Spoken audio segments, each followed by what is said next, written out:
All right, everyone. Because politics now is a never-ending cycle, we now have preliminary polling for 2028. Who do the Democrats want to lead their party?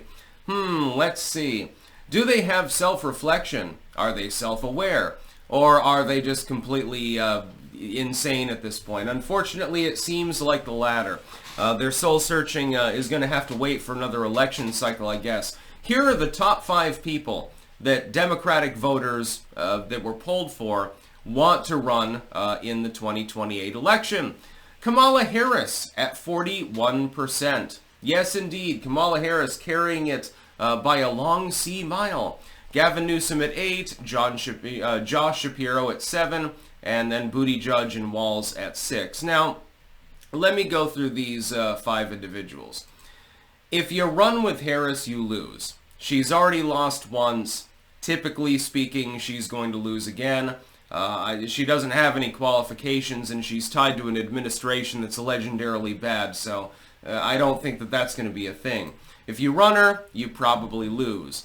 Newsom is a little bit better. In the rhetorical sense, he's a little bit more well-spoken. The problem is he comes from a blue state. He's a core liberal. He's known for being a core liberal, and there's a lot of baggage, like with the French Laundry and things like that. Shapiro is a little bit better. He was passed over, actually, as running mate for Kamala Harris. I just don't think that it's going to work. He just came out and sided with the Republicans, actually, with regards to the ballots being counted in Pennsylvania.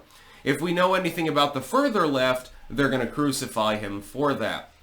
Buttigieg would have been my general choice. I would have said, well, that's a little bit better. He's fairly young. He's reasonably well-spoken. He has some political qualifications. The problem is he's tied with the same administration. And then Walz, he's just a chuckle fuck. Nobody cares about him. So it looks like the Democrats, predictably, have decided, instead of doing any soul-searching and finding out why they lost, they've simply decided to double down and say, well, everything's okay. This is sort of what the Republicans generally do. Normally, it's the Republican Party doing shit like this.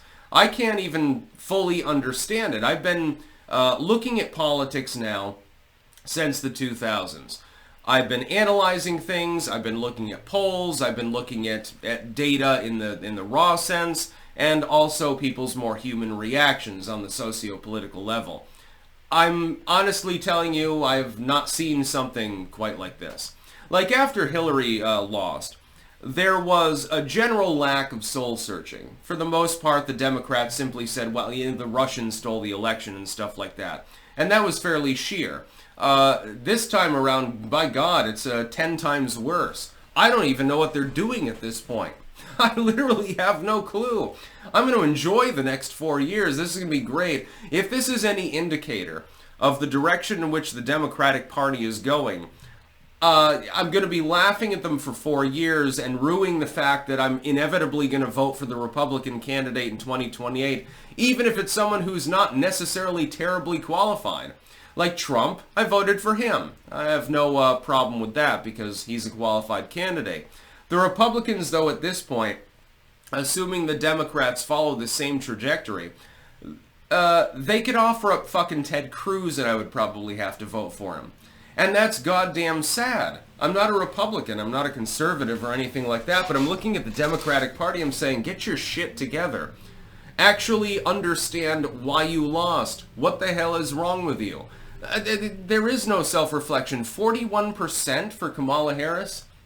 Yeah, that makes a whole lot of sense. That's perfectly normal. That's perfectly reasonable. You're saying that almost half the party actually wants her to run again? Why? So that she can lose again, or because you like her ideology? Can you tell me 3 planks on her platform, by the way? I bet that you can't do that. Shapiro and Buttigieg, at the very least, kind of sort of make sense. I think that they would still lose, but if this is really your A-team, if this is going to be your lineup going into 2028, I hate to tell you, but yeah, you're going to lose. Sorry. That's about all. Peace out.